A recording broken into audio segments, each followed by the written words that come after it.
go doing some recruiting and getting some stuff done there to finish up the last recruiting class.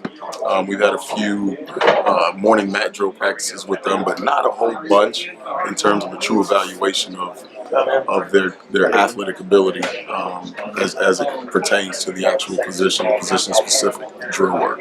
So you don't know their hips yet. You don't know all that. You're going to find so that out. you're still getting into the weeds on some of those things, but I will say that, from what I can see, we got a group that will work their butts off. They're going to work as hard as they can to get what you're asking of them done. And that's what all we can ask as coaches is for them to bring the effort and the passion that it takes to get better. And I think they're doing that right now. You don't think you get back here? I did. I knew I'd get back here. They say there's power in the tongue, and you got to speak it into existence. For me, I knew it was a dream of mine to come back home and be able to coach ball. This isn't a job for me. This is a brotherhood. It's a fraternity. It's family. And I know that's somewhat cliche in our profession, but obviously for me, it's a personal deal. It wasn't a straight line, though. You didn't make a straight line back to Morgantown. Definitely not a straight line. But I tell you what.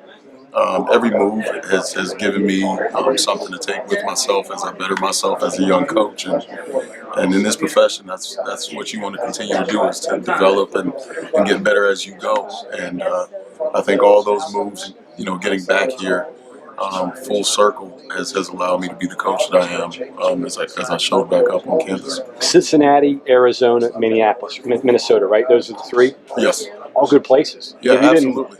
You weren't toiling in D2 or D3. No, you know what? And nothing against those leagues. I think there's really good football coaches all over. But I was blessed enough to get on a few spots that were still big time premier programs, and still again develop myself and young men all through those experiences.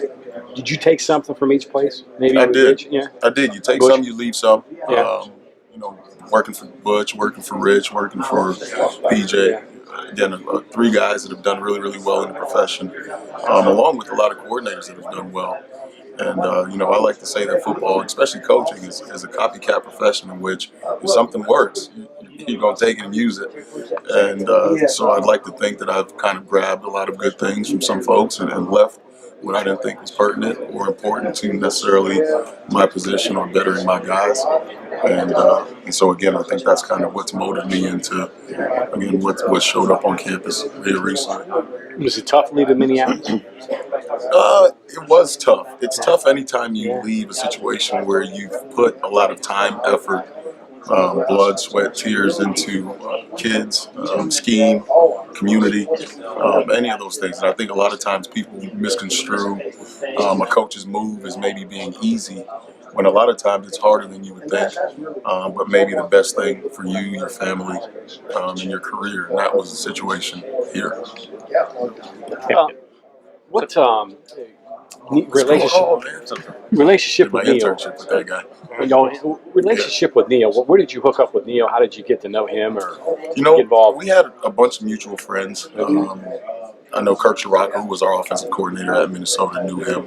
So I'm pretty sure that he had somewhat of a barometer there. I know there's a few coaches that I've worked for and played for that knew him as well. But in terms of us having had any type of contact before, then I'd lie if I say so. But I do know that it was a lengthy interview process, most of it being done over the phone.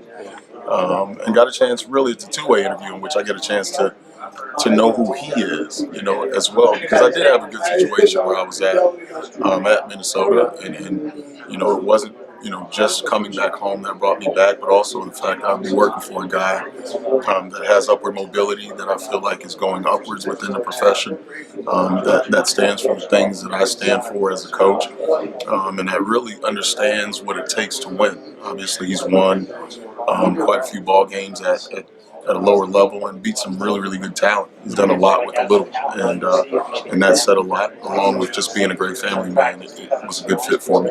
That's when I have your curious recruiting territories. You were Arizona. You were probably recruiting a different part of the country. Minnesota, same deal. What are you gonna handle here? Here, very similar. I'll be in Florida. The newer area for me will be the DMV area. I've never necessarily been in that area as my primary. I do know that it's talent rich. I know a few people there just from common friends And so I'm excited to get into that area as well. And then obviously we'll all have a little bit of the state as I work my way out of the state. And so obviously getting back into the state and being able to touch some of our people as well will be exciting. But for the most part, everywhere that I'm doing, I've been before outside of the DMV. I was going to say with the DMV, you're going to have to start knowing coaches pretty quickly. Oh, pretty quickly. It's already started. In fact, we had a few kids up this past weekend and had some really good help from their coaches getting them up on campus. The good thing about that area is that it's close enough, but far enough for most of those kids to where they can still, develop themselves as a man, grow into their own, so on and so forth, and still be able to get home during breaks and whatnot. Again, with the amount of talent that's there, it's really, really exciting to be able to have such a close territory that also has that much talent in it. So I'm excited about that. Oh, I'm sure too. It's going to be important for them to get to know your name when you get around to these different schools. Absolutely. A big part of recruiting is just self-sell, selling you. And I think that comes naturally if you do a good job with the kid. But also, I think you need to get some help from the coaches and people within that community that may have known you when you played, or watched you when you played, or sent you a kid before, so they played for you. I think some of that prior knowledge, that prior relationship, can also help with present recruits. So we're going to lean on, again, some of those coaches and even some of the players that have played for us in the past that come out of those areas to somewhat help us and speak for us. Can you sell the Big 12 as an alternative? Because the places you're going are ACC, SEC areas. Is that how you go about it? Say, hey, well, there's the Big 12 here. Yeah, well, I mean, the Big 12 isn't a hard sell in general. I mean, the conference is what it is, especially with my position group. If you want your skill set to be put on display, come to the Big 12, right? It's a straight air show. And with that being said, I think guys see that as an opportunity, or an awesome opportunity, to really put themselves on display and display their skill set. And then you're doing it in a place where football is the big deal. Right? And I think those two, when you marry those two together, it makes for a really good situation for guys that are wanting to come in and make a splash. How much have you been able to get back here, if at all, over the last couple of years, and what's it like to see all the... I've been back one time, and I was a running backs coach at the University of Cincinnati at that point in time. And as you know, that's a business trip, so you're in and you're out. But from the time I left here till now, I hadn't necessarily been back home. And it's really, really exciting to be back.